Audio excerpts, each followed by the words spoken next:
Mesdames, Messieurs, bonjour. Je dis là, nous sur route Espion. Espion, c'est une route qui est réalisée sous le président Jovenel Moïse. C'est une très belle route. C'est une route qui est très belle, mais c'est une route qui est vraiment étroite dans le Koubio.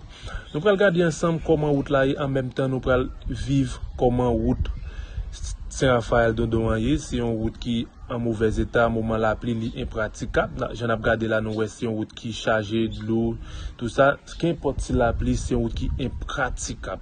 C'est comme ça, route Saint-Raphaël d'Ondoyer. Malgré un peu de chauffeur abandonné route nationale numéro 1 pour route nationale numéro 3, mais route Dondon Saint-Raphaël là, est impraticable.